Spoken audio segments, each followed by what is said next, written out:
now tuned into the greatest. We'll see you guys on the other side. Look, I'm not gonna lie. Like, I love TikTok. Don't get me wrong, and please, TikTok, don't ban me. But don't ban me. Yeah, I don't know if like, I'm gonna be honest. I don't know if like, I don't know. I would much rather, like, if I were to make an impact on 20 to 30 people's life, or chefs, like a young cook, young chef, it's way more meaningful to me than posting a viral video. You know what I'm saying? Like, I don't know, man. Like, I don't know. I just feel like I need to do a better job of making content that is bound to go viral. You know, I was in this phase where I was just making videos that I knew would pop off, that were either like enticing or grabbing or like, you know, controversial. But the problem is I didn't like creating that type of content. You know what I'm saying? It didn't. Yeah, you have to like it. Yeah, it didn't feel like me. Like I'll give you a prime example. Like, I love, you know, Huli, H Wu Leave, or what was his name? I'm butchering his name. H Wu. Which one? H Wu. H Wu. Yeah, H Wu. And, you know, Sam Seeds. I love the videos, man. I love the videos. But when you go to the comment sections, like, dude, I hate to say it, man. They're just like, you know, this is a trend. I'm sorry to say, it's just a trend. And the problem is like, this is, for me, it's in the entertainment category. You know what I mean? And these videos get views, but like, then you see all the people in the comments asking questions like, hey, how did you do this? What did you do this? And then it's like, you know, they're like, I don't know, man. It's just like, dude, I would hate to get trapped in that mindset of making videos just like that and then not being able to get out of it, you know? But it was like it's like a fast-paced cut kind of sequence video, you know? It's like music. And actually, you know what? I'm going to make one like musical. That. I want to make one like that just to do it. But like, if you notice, man, like, I don't know, man, I feel like, you know who has the same video? Like me and Sad Poppy, we probably have like the same type of videos. You know what I mean? But I'll tell you what. Yeah, you, Sad Poppy, and John. Yeah, John Kung. Yeah. You guys all have pretty much, you know, like, the same. Man, I'll bring this up all the time. Woodfire Whiskey, man. Like, dude, I love his videos. The way he shoots his videos, bro. Come on, man, it's golden. But I'll tell you one thing, man. That's if you have a top-down video. Yeah. Like, I have the cameras, but like, I just don't want to edit it. Yeah.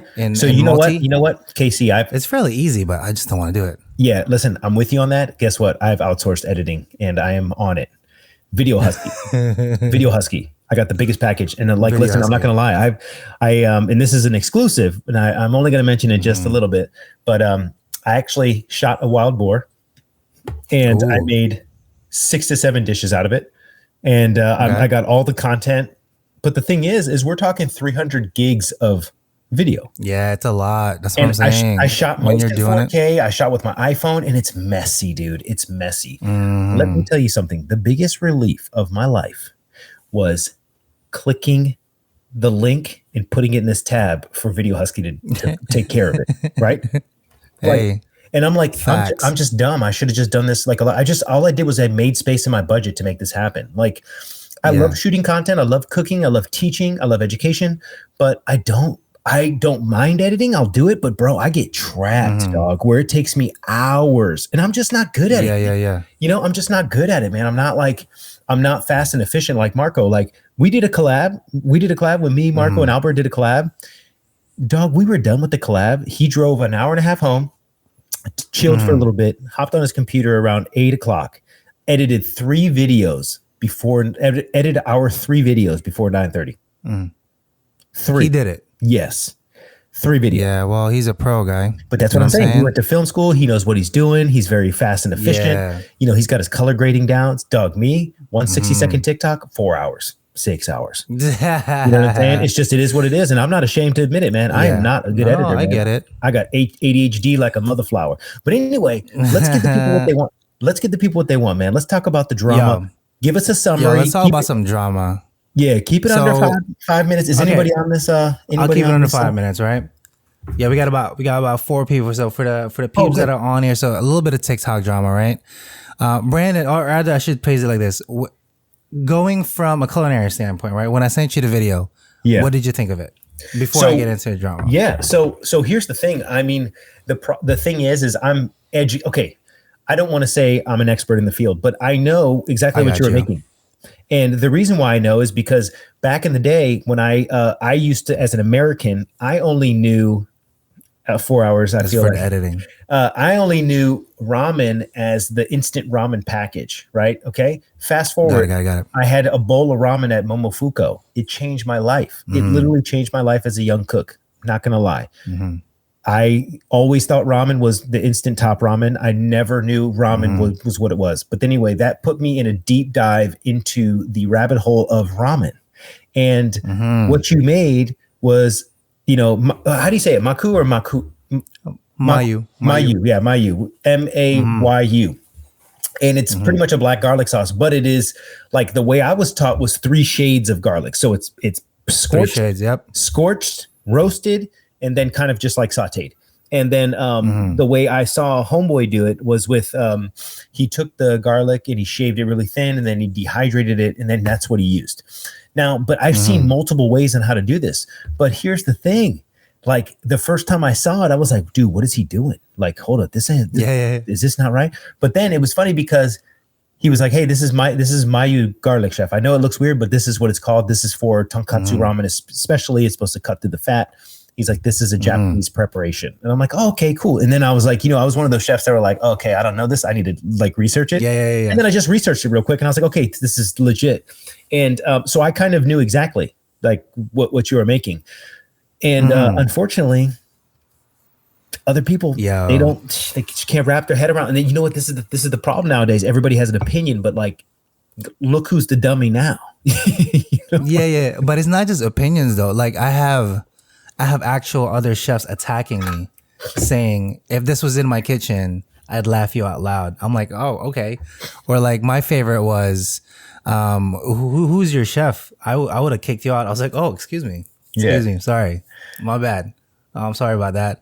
And I'm replying to them in a nice way. Like I want to inform them that it's an actual process and a technique, but to them, I guess it's so foreign in their brain that they don't understand. So it's, and I'll be honest, arguably, I think your way that you made it is genius because you're adding the crispy shallots, which add a different level of umami and sugar to that sauce. You know what I'm saying? You need the sugar. Oil. Yeah. See, and like you would notice that. And I'm like, yo, that's fucking genius, dog, to be honest. Because if you think about it, I'm going to be like the classic French crispy shallots, when you do the crispy shallots in the oil, dog, we never throw that oil away, man.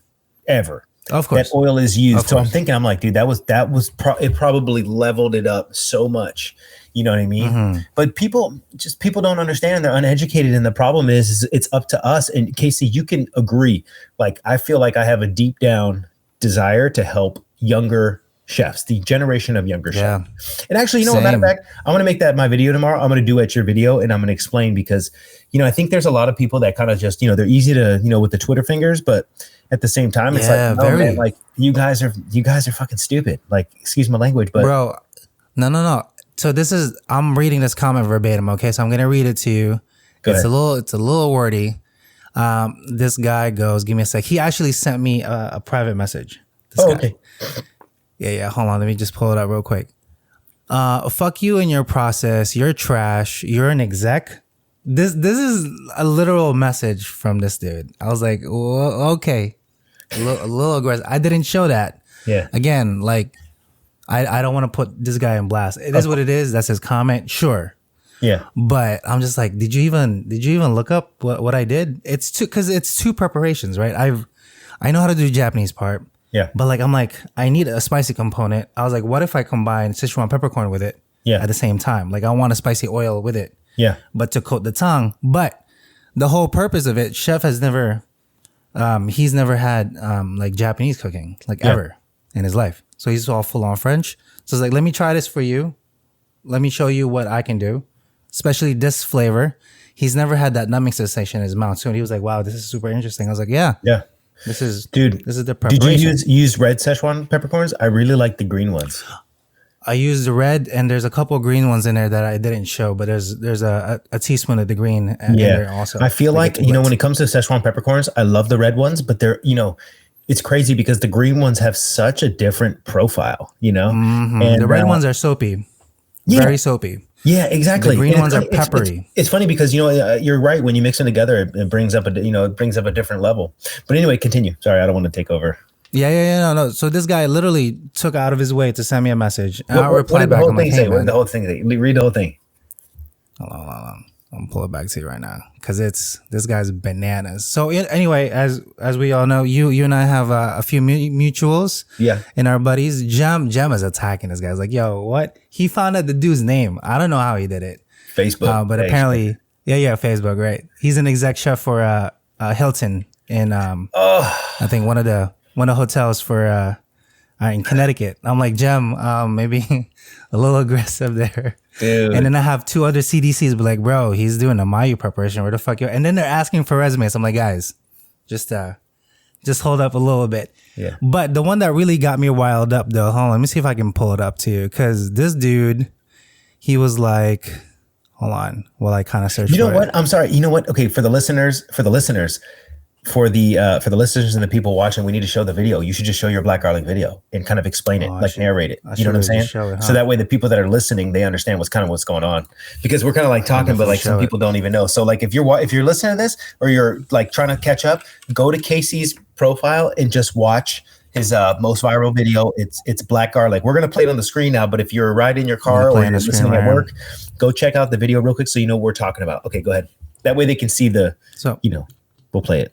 Mm-hmm. So for everybody on the YouTube space right now, we're gonna play it for you. Also, currently, it's almost 750K right now. It's insane. Like let's go. It keeps going up. How many followers you get? Bananas. How much followers you get? 4,000. Nice.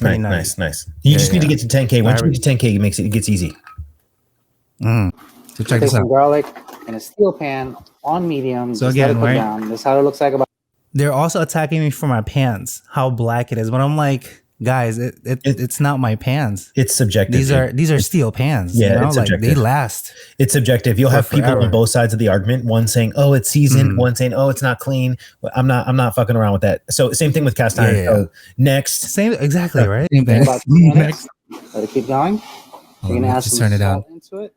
Also, the salt thing. People are commenting, that's way too much salt. I'm like, guys, it's a pinch of salt. Yeah, so for everyone aware, subjective. it's literally a teaspoon. And then when you're making an oil, when you taste 3 drops of that oil, trust me, you will taste a flake, literally less than a flake of salt. You need to over season. It's never mind. Keep going. It really does. They don't understand though.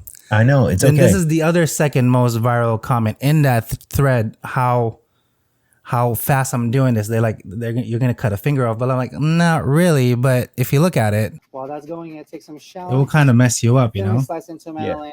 We're gonna salt it to draw out the water, and this is what it looks. And then look, there's kind of 3 stages in there, right? You see, the really burnt ends. They're really not. The thing is, there's 30,000 ways you can make this. You can make this oil. Trust me, I've seen almost 10 preparations. Everybody does it different, bro. It's not like. Listen, what you're saying is I totally download. You are a trained professional chef. If you were to take roasted garlic and put it in the olive oil and bring it up, like that is not creative because so many people have done it. This is you taking your spin and putting it on it. Yeah. And listen, whether they like it or not, it's subjective. All of it. Go ahead and keep playing the video. Yeah. So there we go. I'll play the rest of it because it's pretty self-explanatory. And then they did understand this part. Where I said 200 for about 30 minutes. Yep. You have to slowly release the rest of the moisture out of the shallots and the garlic. Yep. Which I'm going to argue is genius, man. I think this part right here is genius because it's like you just right here. Yeah. Yeah. But what I'm saying it is needs to be this color. But you just added like literally a handful of sugar to that. You know what I'm saying? That's in my eyes, that's what it's like. And I'm like, you know what? This is a great idea because you're not only are you balancing the bitterness throughout the cooking process with onions, right? You know what I'm saying? You're making it cohesive. And that's the thing. That's what people don't understand. Is like, there's layers to shit, man. There is layers. Yeah, man. And listen, I'll be honest, man, I got murdered at Cafe Balud for making black garlic in the dehydrator. Okay. Now remember this. Now this was circa 2010, 2011. Black garlic wasn't even a thing, bro. Okay. Yeah. It wasn't a thing. And I remember having this black garlic. I'm like, chef, listen. And they're like, wait, that's fucking burnt. What kind of restaurant do you think this is? This is burnt. I'm like, no, chef, it's not. It's actually sweet. I'm like, this is sweet and it's very umami, like almost like. And then I took the black garlic, and he's like, what are you doing? He's like, you want to get us all shut down? And I'm like, chef, are you just gonna try it? Get us all shut Like, down. listen, if you don't like it, I understand, but I think this is really cool. I saw it on, I don't know where I saw it, but I saw it somewhere. I'm a young cook at this time, dude. I cut this garlic in half. I squeezed it out, and then I put like 3 tablespoons of soy sauce, and I mashed it up, right? Mashed it up, Yeah. and then I made a vinaigrette out of it. And I remember, Amazing. Also smashing a garlic clove and rubbing it on beef. And I'm telling you, it was different. And then guess what? Then he put it on the menu like a little bitch. He was like, "This is because of course he did. Yeah, I'm like, little okay, bitch. don't say that wasn't my idea, bitch." Yeah. Anyway, All right, we'll play the rest. But like the only trickiest part to this, but you Brandon, you would notice when it turns brown like this, you have about maybe 15 seconds in between. So this like the only thing that I'm watching for when it's on high. That's like the most crucial of this technique, but the rest is super easy. Yeah. And then you kind of see the greens in there, sort of. Oh, I can't see it on the screen. Are you sharing? Yeah. Oh, sorry. That's okay. But that's it. It just loops. Yep. And then the part 2 of it is I blitz it in a food processor. And then that's how you get the flakes. But man, I mean, there's 3 guys really arguing with me. Burnt garlic equals bitter. I'm like, yes. I know, I understand. I want the bitter. Yeah. Specifically, and here's the thing, and I'm gonna explain this to you, and you're gonna understand exactly why. And I learned this the hard way, especially with Joshua Skeens at Seisan. And the thing is in Chinese cooking, in Japanese cooking, in all other cooking aspects, in different cultures, bitterness is part of it. A lot of it. Yeah. A lot of it. Seriously. Big part. Big part. Bitterness is part of it, man. And you know what? It's so true. Like, I'll be honest, they just don't know, and they don't understand because they have that. And we are all succumbed to this as American chefs. We do not have bitter in our freaking repertoire. You know what I'm saying? Yeah. We don't teach it at school. We don't teach it in restaurants. Guess what we have? We have freaking loads of sugar everywhere. Sweet. Yeah. Everything. It's just sweet. And it's true, man. And it's like, listen, I'll give you a prime example. The pastry chef for Wolfgang Puck, Chef Kamel, dude, he is a rock star. He worked with Robuchon for years. Robuchon's corporate pastry chef, okay? And at Robuchon Las Vegas, okay? This guy is a freaking rock star, the best pastry chef in the world. I think he's one of the best pastry chefs I've ever met. And it's funny because we went toe-to-toe a couple times, and it was amazing. But let me tell you something. He cooks his caramel when he's making caramel ice cream. He cooks it almost burnt. Yeah, man. He cooks it almost Absolutely. burnt. He's like, you think it's ready? It's not ready. No, it's just not ready. And I'm like, okay. He's like, but then he explained with the accent. Yeah. Then he said, okay, you make caramel ice cream and I'll make caramel ice cream. And I said, okay, chef, no problem. And dude, he fucking schooled me, my guy. Yeah. So he's going for the other note. He understood umami. That's what it was. Yes. And I'm like, I was like, I made caramel ice cream, and guess what? It was good. It was like dulce de leche. Yeah. It was sweet. It was nice. It was good. He made caramel ice cream, and this shit blew my mind. And let me tell you, the way he explained it to me. He's like, Americans are stupid. That's what he said. I know he's French. That's how French people are. So look, don't take offense if you're American. This is how French and European are. They're very forward and they like to give a shit. Okay, that's just the way it is. And he was telling me to develop the flavor, you have to burn the sugar a little bit, because when you add cream, you are dialing back, the bitterness. Yeah. But the thing is then he added a pinch of lemon. You know what I'm saying? So he's balancing the flavor. So no, are you gonna eat a whole bucket of this ice cream? No, it's one quenelle on the dish. It has to be exciting. Yes. And I was like, chef, damn it, you're fucking good, man. And I'm like, yes, you're right. I'm serious, it's really man. Annoying. Bro, the percentage of salt that he added, you know what I'm saying? 0.25% salt. A squeeze of lemon into the Paco. And he was explaining this to me as a pastry chef, and he was explaining to me the technique behind it. Now, in any other kitchen or restaurant, that caramel would have been burnt and thrown away. It would have been thrown away. Of course. Literally. Of course. It was burnt. It was black. And I'm like, it wasn't black. It was very, very dark, way darker than amber. And that right there was the first time I was ever called out, right? Then the second time is when I got into, Chinese and Asian cooking in general. You know what I'm saying? This is a flavor. Bitter is the flavor. Bitter greens, bitter melon. You know what I'm saying? Yes. All of these things are in the wheel of cooking. You know what I'm saying? Think about stir fry. Think about cooking in the wok. You know what I'm saying? Yeah. Something that would look burnt for us is not. You know what I'm saying? Not even close. It's, you know what I I'm know. saying? Like, dude, I remember watching, a pro, working the walk at Spago. And, at Spago, there's a walk setup. And Oh, is there? And that's cool. yeah, it's really cool, man. It's really cool. And, I'm not going to lie. The way I cook my stir fry is I always like par cook the vegetables and then I'll stir fry. Then I add the garlic. Then I'll take everything out. Then stir fry the garlic and the ginger real quick. No, they do it first. They bring out all they caramelize it. Caramelize the motherfucker. They caramelize the hell out of it, right?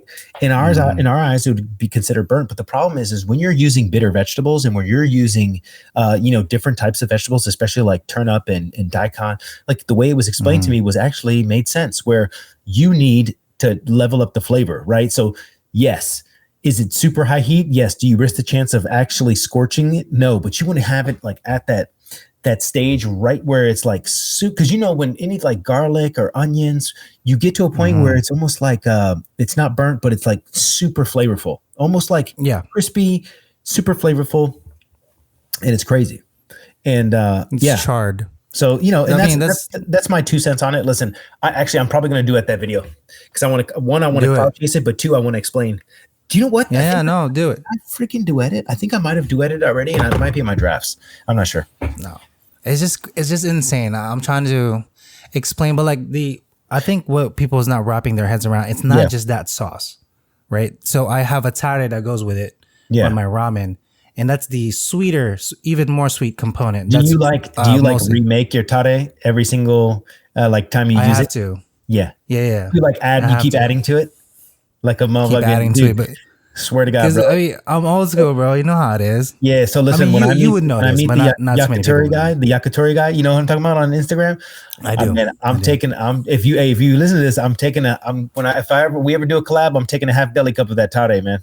Yeah. And I'm it's all about the end drippings. You have to keep adding to it. Exactly. Keep tasting it. And the craziest thing, Chef is looking at me like, "What are you doing?" I'm like, "Bro, I know you don't understand it yet. Yeah. But like, give this a week. I guarantee you, this will blow your fucking head off. Like, just the amount of flavor it keeps adding on to us because we keep adding the animal fat. Sure. And now he's like, "You're good. It's fine. I don't even say anything." I was like, "See, told you." But you have to have an open mind for it. Of course, man. And like, that's why I like eating different cultures of food. You know what I'm saying? Because there's so many different flavors. There's so many different, dude, I'm a big fan, man. I'm a really big fan. Yeah. Especially, but that is the drama right now. I don't know if you saw my ramen video. I made ramen quite a while back. Did you make it? I made ramen quite a while back. I made tonkatsu. I love tonkatsu. Oh, the tonkatsu. No, I have not. I'm going to look it up. But here's the thing, I like to look it up. This is debatable. This is not, well, it's not debatable. Okay. It's actually against tradition. I like to roast the bones. I roast the bones. Okay. Yeah. Some people don't. Some people are against it. I just listen, man, I will always go for flavor over look. Always. Some people don't roast the bones, but man, let me tell you something. And I use bacon fat to emulsify back in. I just feel like that smoky, cured flavor just brings it to it. It brings the tonkatsu to it really does. Yeah, you'll notice. I made my tonkatsu about a couple of weeks ago. But if you notice on my broth, I know you would probably notice it, but my broth is like brown. It's not that milky white because it's roasted, and I cook it over for a specific reason because I want that. But you also note there's a quick little 2 seconds. The bone marrow, I'm actually adding it right back. I'm squeezing it in to the ramen. And if you're just taking a second, you're like, what is that, bro? I'm telling you right now, instant crazy flavor with the fat, and it just cuts right through. But on the normal eyes, you're like, oh, okay, that was weird. Didn't know what that was, but it's like a little trick for the chefs. We're like, oh my God, he added bone marrow back in. Yes, that's dope. Yes, I did. Yeah, man, that's the TikTok drama right now. It's quite fun. I absolutely love it. Yeah. Well, listen, you know what I was nice. You know what I've always wanted to do? You know what I say is hey, listen, why don't we go live? Why don't we debate live? Because hey, let's have a conversation about it, because I like to have these conversations. Listen, if I ever got challenged in the kitchen, I always used to say, what's your point of view? I don't have the answers to everything. You know what I'm saying? I don't have you ain't got the answers, Sway. I don't have all the answers. I used to tell, I used to tell cooks all the time, like, if you taste something or if you don't like something or if it doesn't like sit right with you, dude, let's talk about it. Right. Yeah. At the end of the day, I have the final say, but at the same time, it's a team effort, right? Like I used to push cooks to get dishes on the menu, push them like, hey, give me a salad. Right. Because if they don't fail and then start over and fail and start over, dude, they're never going to get anywhere. They're never going to have the structure to be able to able to run their own shit. You know what I'm saying? Yeah. And actually, I'm going to post a video of like photos of the dishes that I had cooks put on the menu. Like, this is your dish. This is your ownership. You're going to make sure that mise en place is on the goddamn station. Yeah. No, I did the same for apps. Like, I'm like, guys, I need an app this week. And then this is the caveat. Whoever wins the week, I give them $50. It was like crazy for them. They were like the nuttiest thing. Like, oh my God, I'm going to get it this week. I'm fucking doing it this week. Yeah, man. Whoever made the best sales of it. I think it's really important to push creativity. I've worked with a lot of chefs that, they want to have everything for themselves, man. They didn't like, they weren't really, and I told myself as a chef, I was never going to be like that. Here's a good example. KC, I wanted to learn how to butcher fish. Okay. I just didn't know. I didn't like in school. I broke down one fish, right? One. That was it. They didn't let you like. I remember at the Breakers Resort, like if it wasn't for the dude, came in on my day off. Okay. Like the butcher was messing around with me. I was like, hey, listen, I'm a young cook. I just want to learn how to butcher fish. And I'm like, nobody's taught me. And he's like, yeah, okay. All right. Yeah. We'll see what you say with 100 pounds of yellowtail salmon or yellowtail snapper. He's like, I'll see you here at 6 a.m. tomorrow morning. And I'm like, well, actually I'm off on, I'm off on Sunday. I'm sorry. I was off on Sunday, Monday. Would one of those days be fine? He's like, yeah, come in Monday. That's when we get our fish in. Dude, swear to God, I was there at 5:55. And I did it all day with them. And here's the thing: once I fucked up 20 fish, dude, it was fine. It was fine. Like, once I did it, like, I started scaling, and and then I was like, this is wonderful. Like, and then the lead butcher came. You have to learn it that way. And then the lead butcher came in and said, what is he doing here? Why is he here? Blah blah blah. And I'm like, oh, I'm just learning. And he's like, no, he's like, this is money. And he started talking about money and blah blah blah, money. And I'm like, dude, like, why does it got to be like that? And then I'm here to learn. Salmon. Same thing with salmon. No chef wanted to have the salmon fucked up. Well, guess what? I'm sorry. It's going to take a few, right? Yeah. And on the days, I remember being at Spago and I would tell like the cooks, I'm like, listen, when we go to make smoked salmon, I want you to fillet the salmon. And see, that's nice. That's nice of you. They would be very intimidated. And I'm like, listen, I would much rather sacrifice this $70 piece of fish in order for you to learn a technique that somebody will never be able to take away from you. You know what I'm saying? This, first of all, this was back when salmon was only like, $5, $6 a pound. Not too much. Right now, you can't do it. No. But I think salmon's insane right now. Yeah, I think it's important to get cooks up and going through this process because I'll tell you what, man, I've met far too many sous chefs that don't know how to butcher. Far too many.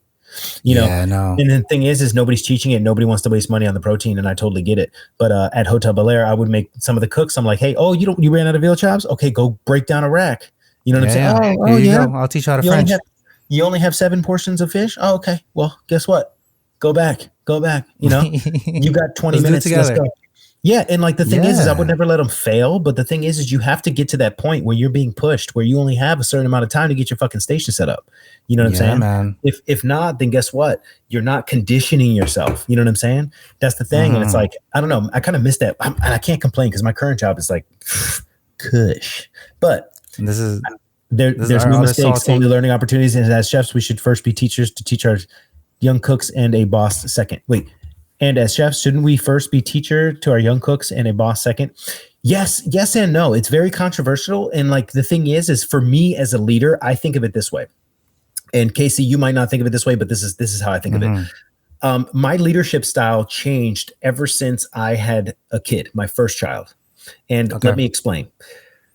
Before that, I was gung ho. I would run circles around you. I would outcook everybody. I used to be very egotistical. And like, if you didn't work out, like, bro, I would just ride you until the wheels fell off. You know what I'm saying? Oh, wow. Okay. Seriously, I was that type of chef. Like it was bad, man. It was bad. You know what I'm saying? And then I learned, once I had my first kid, like here's a good like way to download this is I would never fire my child. Right. I would do whatever it took to teach him how to tie his shoes, how to ride a bike, Oh, you know what? I got to teach him how to ride a bike. But I would teach him everything he needs to know to set him up to be successful. Because you know what? Yeah. I'm his father, and it's up to me. And you know, I treat my cooks and employees the same way, right? I'm gonna do whatever it takes not to. And now, obviously, come on, like sexual harassment, stealing, things like this is out of my control. But if they're having trouble, you know, managing their time, you know, things along this lines, instead of me getting frustrated, I'm going to take the extra 15, 20 minutes to make sure that they download what I'm saying. Now, here's the other thing. I'll play devil's avocado is, you know, they have to be receptive to feedback. I've met a lot of people. Yes. I've met a lot of people and a lot of cooks. You know, they just don't want to do their fucking job. Like, Yeah. They just want to sit there and stand. I get it. I absolutely get it. Totally Absolutely get it. Like, this is not for you. That's fine. But guess what? We need to come to a happy medium where I'm happy and you're happy. So let's figure that out, and let's figure it out quickly, because I've met cooks that just don't want to work. Like they don't want to work. And I totally get it. But you know, it is what it is. And it's a crazy world out there. No, I get your style, but I've always been like, let's take 2 seconds. Let me show you the process real quick. That's always been me. I've You never can't been keep what any you other have way. and let you give it away. Yeah. So I've always been that guy. So I will always take my time. If you You're really not have a that genuine guy. question, cool. You're not. I'm not the other guy. But I've always been the type of person who's like, yeah, let's take a moment. This is how we do it. I want you to do it now. I've had some tough moments like that, bro. Especially with like younger cooks that are like, you know, seriously overwhelmed. And it's funny because for me, it's like, dude, like honestly, I've been through this shit before. I remember hopping on this one kid station, like, you know, and I won't say his name, I won't put him on blast, but he literally just was not set up. He just didn't set up a station. And so I'm like, hey, stop. I'm going to take over. I need you to grab this. Like, I'm like, just go grab. As a chef, you can walk on the station. Look, as a chef, you can walk on the station and say, okay, all right, I'm fucked right now. Okay, great. No problem. Yeah. And then I'm like, listen, I'm going to take over. This is what I need you to do. And dude, he broke down. I'm like, go give me bolognese, go give me penne, go give me this, go give me that. Dude, he just fucking crumbled, right? Crumbled. Oh, like, he was on saute? Yeah. And I'm like, hey, go give me this shit right now. It's not time to be weak. Go give me this shit right now. And then guess what he did? He got me the stuff and he was super upset. And I'm sitting there cooking, bro, getting him out of the shits, right? And, you know, he got super upset. Dude, my man walks over to the clock. He's about to clock out. And I looked at him and I said, hey, if you clock out right now, don't ever come back. You have an option. Snap. I said, you have a choice right now. If you decide to clock out right now, that means you are abandoning your shift and don't ever come back. And I wanted to give him that ultimatum. He deserves it. Of course. You know, because I think now, honestly, you know, he came back the next day and apologized and all that good stuff. But I think it's important to know that is tough love right there. That is becoming a man. And there's two types of people in this world. There's one person that if you put a gun to their head, they're going to figure out how to try to get out of it. If there's another person that you put a gun to their head, now I don't mean that literally, please, God damn it, internet webs, don't clip this and you know what I'm saying? Chef, I'm gonna edit it just like that. Yeah, no, I don't mean it literally. Then, you know, they just crumble and get to their knees and beg for their life. But he looked at me, clocked out, and he walked out. And I said, okay. And I said, boom. And I started picking up a station anyway. So I was like, okay, great. Well, you know what? He's going to learn tonight because this is what's going to happen. He's going to clear off because I told him, I said, yo, go take a lap. Go take a lap. It's fine. Like, dude, I've been through this so many times before, bro. Working. Yeah. A little too late. I'm about to clip that. Yeah. Right. Dude, you got to be careful. Once you put it on the web, that's it. You never get it back, bro. Like, and I just got to preface this by saying, I didn't mean it literally. But dude, it was funny because then everybody was in shock. Everybody was in awe. And I'm like, listen, the show goes on, everyone. Okay. Yeah. All right. No matter what. Let's go. Because I'm coming in the window. Here we go. And like, here's the thing. That's why I think, and this is off topic, but I think as a chef, you need to know every station in the kitchen. Dishes. 100%. Pantry, grill, sides. It doesn't matter. You need to know how to work that station. Right. Because here's the thing. You know, not only did I win that night, I won because I won the respect of all the other cooks that watched me absolutely dominate that station. Yeah. Okay. Made that station my bitch. You know what I'm saying? While you're getting crushed too. Yeah, it was a hot app station. It wasn't even hard. Oh, you were like, hot apps. Okay. Yeah. It was like kid food, in-room dining. You know what I'm saying? Easy money.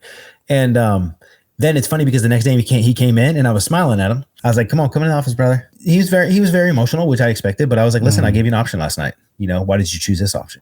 And and it's funny because I kind of coached him through the situation, right? Yeah. Worked through the emotions. And let me tell you something. He ended up coming out one of the best cooks I've ever had. Swear to God. There you go. Yeah, man. Swear to God. He started as a dishwasher, bro. He started as a porter. And I'm gonna tell you right now, these motherfuckers are cut from a different cloth. You get somebody from dishwasher to prep cook to cook, bro, warrior. Yeah. Different breed. Right? You know what I'm talking about. Different warriors. breed. Yeah. I'm that breed. I started dishwasher. Yeah. Listen, man. Listen, I started as a dishwasher too. I had no other choice. But like, so to all my chefs out there, to all my chefs, my high level chefs, low level chefs, it doesn't matter.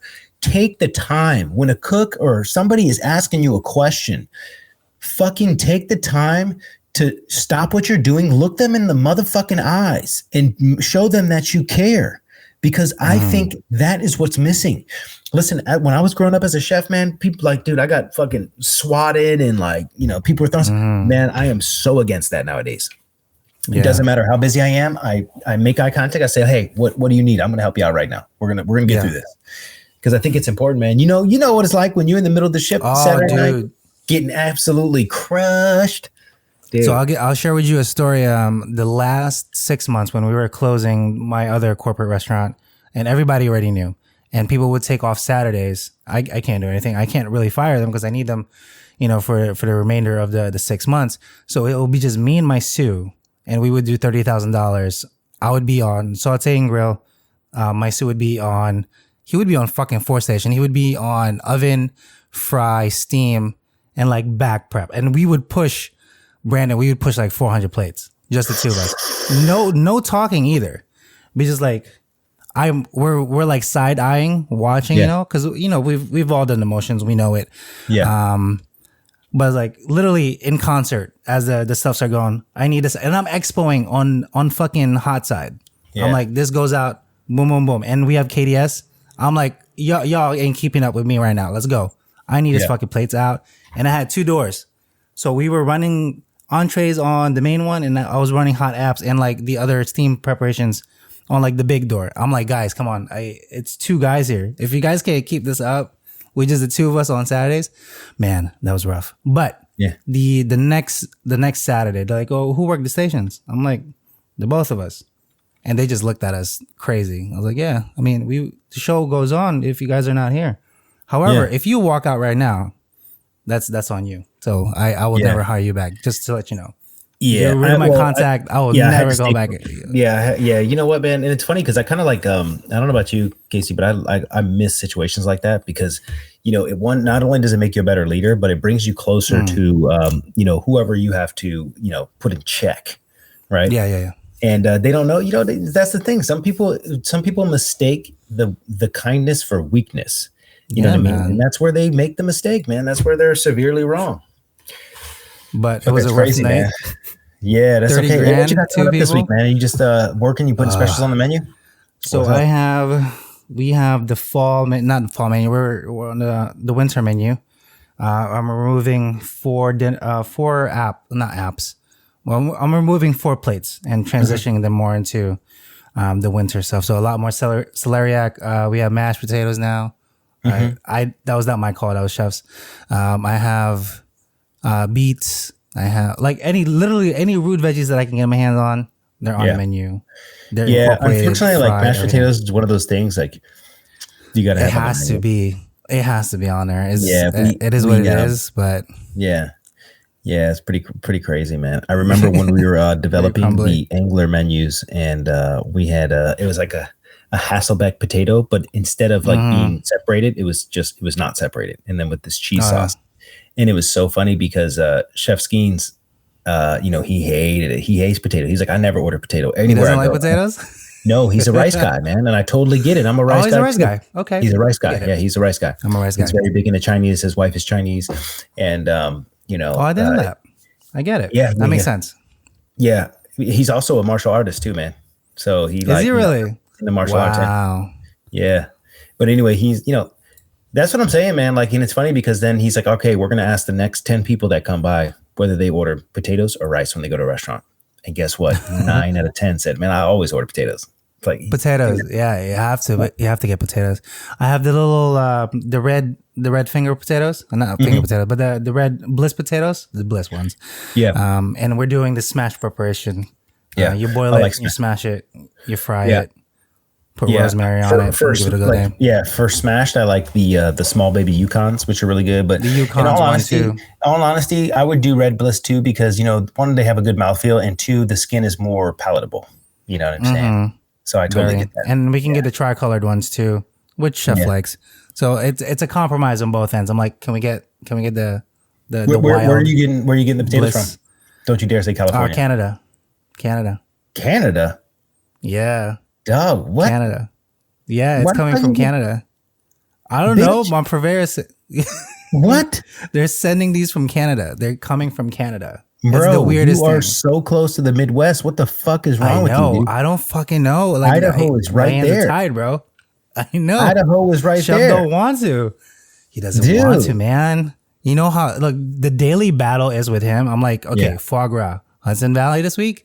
He's like, how much is it? I'm like, 18 a piece. He's like, no, we're not doing that. D'Artagnan. I'm just like, come on, man. Yeah. It's like Yeah. the one time we can literally put the staple on, but he doesn't want to. That's what Yeah. I'm dealing with, Brandon. Like every fucking week. So I can't. Yeah. I can't. Like I try, but I can't win most Yeah, of the time. there's going to be the day where you're going to make a decision without him, without his approval, and then you're going to have the conversation. Then we're like, hey, listen, this is why you hired me. This is why you hired me to make decisions like this, and like, Exactly. listen, you might not like the decisions I make, but that's the reason why I'm running this restaurant. He's And, off next week. Oh, okay. Well, I mean, listen, He's you off can't next should be behind his back, but at the same time, like you will get Oh, no, there. he I mean, knows. How long you been working there? This will be when it turns November, it'll be 5 months. He knows that when he goes away. You got I time. already told homie. him. Yeah, I already told him. You got time, was man. like, bro, Listen, that's how French people I'm changing operate. You got to bleed for them for like at least a year, 8 months to a year. You got to bleed, and then I mean, he put my ramen on the menu, so that's pretty good. Like, he didn't understand the flavor, so for me, that's but I stepping in the think correct the direction. chef de cuisine should be in charge of the menu. You know what I'm saying? The problem is he's a chef owner, so he thinks he's He's a thinking chef old school. owner.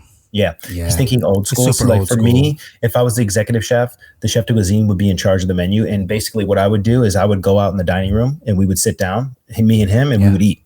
I'd be like, okay, come on, let's go. Because here's the thing, you ain't cooking it, bitch. I want the cooks to cook. Man. Dude, there's so Exactly. many And times. Listen, that's the whole you know purpose what? of it. Bro, you got to let the cooks cook, man. And I firmly believe this. Like, does chef ever eat in the restaurant? Does he ever eat, like sit down and eat? Our food? From the 5 months that I've been there, he's been there twice to try my food, and he liked them both times. But that was it, just twice.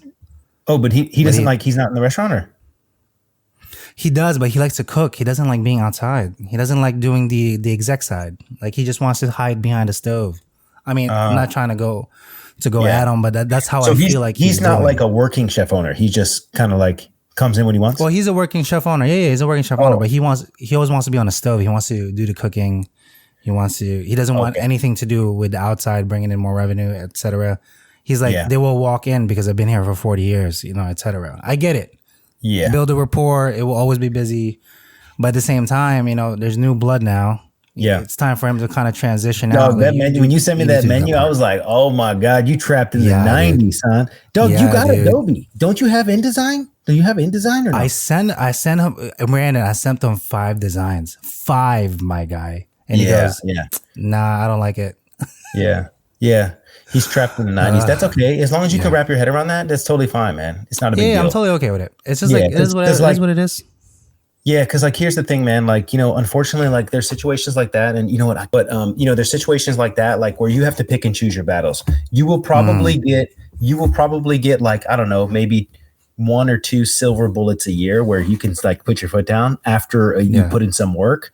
But that's not something to do it on the menu. It's not something to do it on. It's not. Me. You can But I do it on I do it on food cost. That's what it is. Yeah. I'm literally saving him like $6,000 a week. Like, it's insane. This dude is wasteful. I called him out on a chef. Not really a meeting, but like I sent him a text with an email and like a breakdown of what we were doing. I'm like, this is your food cost. This is my food cost. Like, I'm telling you right now, we don't need to order this much food. And then because he likes to, I think it's the invoice thing. You know how, because you order every day for produce, right? You're an everyday person. Okay, I'm the same way. And then proteins, as I need it, I will literally order it for the next day. He doesn't like that. It's one or two orders for the entire week. So if anything goes bad, it is what it is. I'm just like, that's not what we do, man. It has to be fresh. Like we're charging $1.20. You know what I mean? Yeah, But I don't know. Listen, and I hate to say it, and I'm sure you can agree, but you're dinner only, so it's not necessary. It's not necessary to place your order for the week. You know That's what I'm saying? what he said too. You should be going like when the revenue comes in, then you spend the money. When the revenue comes in, you spend the money. Listen, vegetables, who gives a shit? That's not where your cost is, like within reason. But protein is where it's at, and you're making the right decision. You know, because here's the thing. I think the reason why he does that is because you weren't able to get things every single day like back in the day. You know what I'm saying? Probably, so that's why, you know. Because listen, when I was his too, it's like 40 years, you know. Yeah, and I was like, because listen, way. when I was at Oriel, when I was at in Las Vegas at Oriel, you know, we placed an order like pretty much every single day, and then Tuesdays and Thursdays were like special orders. And I remember placing the order, and I'm like, you know what, we are not ordering enough. You know what I'm saying? Where it was the opposite. Got it. Where chef wanted the food, we were driving the food cost down so low, where we just didn't have enough inventory. You know what I'm saying? Yeah. So here's the thing. So here's what happened. So we were a day behind schedule. So basically, what would happen is we wouldn't have the product in house for the prep cooks to prep. So we would put things on their prep list that were like, they'd be waiting for the order to get there. You know what I'm saying? Oh, I didn't prep day of. Oh, that's a little anxiety driven. Yeah. And so it was funny because like I noticed this and I'm like, hey, chef, we need to up the food. Like we need to place an order in advance because like it has to. Okay. So here's the thing. So what I did was I literally ordered double one day. I remember I had like 2 cases of potatoes, 2 cases of this. And I remember chef saying like, why is there so much shit? And I'm like, dude, just watch, watch and learn. So that way, when the prep cooks came in, they immediately had the list and what they needed to get done. You know what I'm saying? Yeah. And they're not waiting for the produce for the order but then he was like, well, they just need to come earlier. I'm like, dude, you have no control over that. You don't have control over that their freaking truck. And I remember it was so much more efficient, bro. The prep cooks were looking at me at 12 o'clock. They're already done. And I'm like, this is great. Now this is what we need for nighttime. You know what I'm saying? Like I would have them start hopping on the other shit. Action. Dude, oh my God. And it was so much more efficient. So they're not waiting for shit, dude. You know, because here's the thing. Sometimes you get a case of pears, right? And what happens? They're rock hard. They need a day or two to ripen. You know, and we were being forced to poach pears that were just not delicious. You know what I'm saying? And I don't like that. I'd rather take it off the menu. If you're going to give me a pear that tastes like a baseball, get the fuck out of here. You know what I'm saying? Seriously, bro. Dude, I swear to God. True facts. Man, like, true facts. In California, dude. I know. You told me already. I get it. Dude, I would like to listen. And it's like I feel so Stone sad. Hill, you said, right? Dog, when I go to Whole Foods and I see shit from Canada and fucking Chile and Argentina and freaking, I'm like, this is just sad. They don't get me wrong. They do have local stuff, but it is what it is, man. The demand is there. If somebody wants cherries in wintertime, they're going to get them, Yeah. I mean, somebody's making them at a different country, and shipping them over. And that's what it is. I get it. Also cost, it's not as expensive, but Dog, as we do transition though, I just want to share with everybody, like while we do have them, we do have a new channel, account rather, actual for our podcast on TikTok, Breaking Bread Podcast. So if you guys can follow that, that'd be great. All our clips here and all our stuff will literally live there. And then also on the YouTube, the Breaking Bread Podcast, THA. That's our new joints that Brandon and I will be posting. And then we will make like a little pin thing on our channel. That way it will like inform everybody to come over here. But that's all I wanted to say. Like, man, I do want to show this though. This is from Greg. I don't think people understand how impressive 400 plates is just between tuna line and a weekend chef. Yeah. I don't want to toot my own horn, but like our process was so ingrained between the two of us. Man, Brandon, at some point I really want you to meet Sean. Sean is my other half. On my other podcast, he's my sous chef. Yeah. The homie is so good. Like when because we separated, we parted ways because there was another store down in South Jersey and that's where he went. And ever since then, I'm just like, it's not the same, man. Like, damn, I can't push out the plates as fast as I can. But if him and I are in there, it's like in sync. Like I feel complete. Like I can do fucking everything.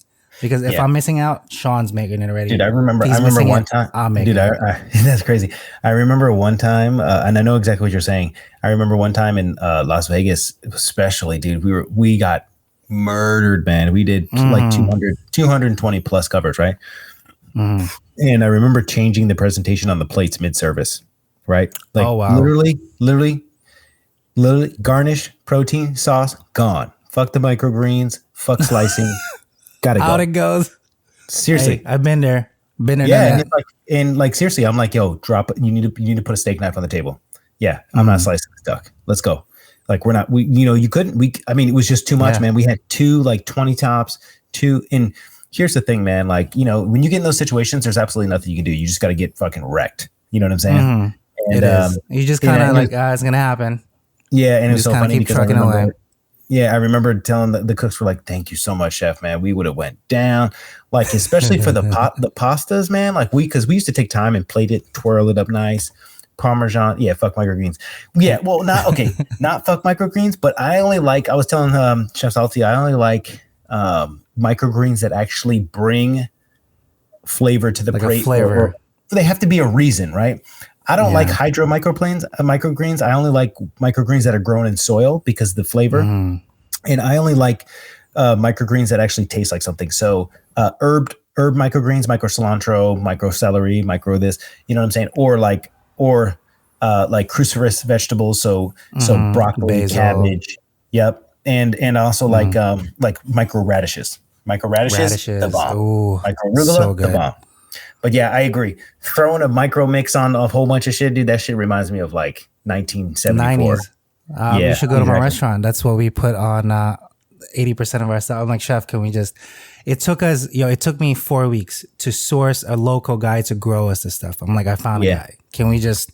Did you ask him to leave it in the tray? Ask him to leave it in the tray, man. He's sending me into it's grown in coconut husks. I guess that's what it is. And I snip him off right then. Yeah. And it's like phenomenal. He's like, why? I'm like, well, it grows another round from a source. Yeah, what'd he say? Someone to mention. He was like, oh, interesting. I didn't know.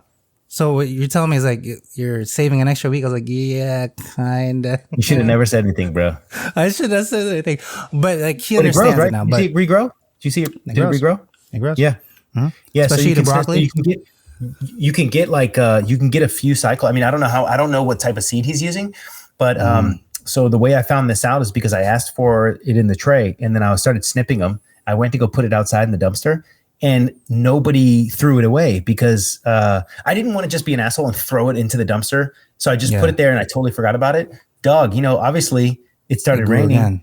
Dude, the next week I came out and then somebody had mentioned in housekeeping or or security or I forgot what department it was. They came in the hotel and they were like, growing herbs in the back. They're like, hey chef, man, we saw you got a garden out back. And I'm like, what? And then I went outside and there's 4 trays of microgreens, like full, dude. Oh, wow. Full, like, and I was like, snap, son. Yeah. And then so we sniffed them off. We sniffed them and I'm like, dude. And then I think we got like 2 rounds. You get a couple rounds out of them. But I got about a round because I think he's growing them in husks. So it's like a little weird. I don't know. I've never had it. I've never experienced it. They have these like microgreen trays. You should ask them to grow it in the microgreen tray. Yeah. I'll ask him. Anyway, we'll see if the same thing happens with scallions, right? You put the scallions back. If you just put the scallions in water, they'll grow right back. Yeah. But we don't use scallions enough. It has to have a root. That's the problem. It has to have a root. Yeah. We don't have the roots on it. It's just like snipped all up. It is what it is. That's nothing too crazy in our end though. But Brandon, as we do, and you wanna. Well, we only have a few people on here, but do we want to do some overrated and underrated stuff? Yeah. Let's go ahead. All right, so check this out. I only have a couple. Overrated, underrated, lobster mac and cheese. Yeah, you know what? I got hustled into doing a lobster mac and cheese for TikTok. Oh no, you did not. Yeah, for TikTok, back, it's okay for TikTok. I try to make it but I'm gonna say that lobster mac and cheese is overrated, especially with truffle oil. Get the fuck out of here. I'm sorry, get out of here. I'm over it. I don't want to see it ever again. Don't ever ask me. How much are the prices on lobsters on your side over there? Well, it fluctuates, man. At first they were trying to give them away for free, and then now they're about somewhere around you know what? I don't even know off the top of my head. I want to say I don't look at the invoice. Oh, okay. I'm at 37 a pound for chicks. Yeah, you know what? No, I was paying way less, dude. I was paying way less. I'll find out. I can find out. It's okay. I was just trying to mention because like we still, I mean, obviously Maine's right there, so we get most of our lobsters up in the Northeast. But like I think that's so still pricey. expensive though, man. It's expensive. Yeah, it's very expensive. Yeah, my old company can get them for $21.99 a pound, but they harvest it themselves. That was like the big bonus with legal seafood. I'm actually allowed to tell you. Oh, legal seafood. I know legal seafoods. Yeah, my former company that I was the exec on one of the locations here. Oh, that's dope. And then final one. Wait, what did I just do with it? I got one more. Well, I guess I exited out. But I want to talk about oysters. Overrated, underrated. I guess it just depends, right? Sorry to interrupt. 1.5 pound lobster to 1.75 pound lobster, 2 pound plus. Please ask your sales for price, but they have it here at $18.99 a pound. $18.99. Wow, half of it, half price. Jeez, can't win. For It's IMP, so pricey. International Marine Products. Nah, no, it's pricey shit. We get them all from the upper Northeast, so it's ridiculous. And then crab, I'm taking out crab next week. It's $49 now a pound. It's skyrocketing. I don't know for a can. Even the cheapo stuff, like just lump, not jumbo lump, or like super lump. It's bananas. I'm like, we gotta exit out or do. You know what? I'll be honest, Casey. I don't even like canned crab. I really don't. I don't mind it. I know. I know. Listen. You're right, but listen. I live in the Pacific. Like over here, man, it's crazy because when we have fresh dungy and fresh crabs, like, dude, you just like you look at canned crab, like, dude, you look at like regular like canned crab like it's cat food. That's how I look at it. Yeah. But here's the thing. Yeah. I'll be honest. When I was in Florida and in Maryland, and DC area, I didn't know the difference, bro. And then it was only when I became a chef and I tasted fresh Jonah crab, fresh stone crabs, fresh Dungeness crab, and like king crab fresh, like killed alive. And then my palate developed and I'm like, fuck, I don't like canned crab. It tastes like cat food. Yeah. And it's like, dude. But you know what? Here's the thing. People love it.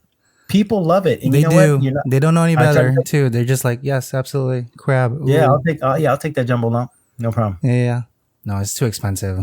But yeah, man, as we do end, Brandon, if you just want to tell them some other, maybe like a takeaway before we do end Yeah. So listen, if you're not following us on our socials, man, all that stuff will be linked down below. I think what's really important is we're gonna separate this podcast to create its own thing.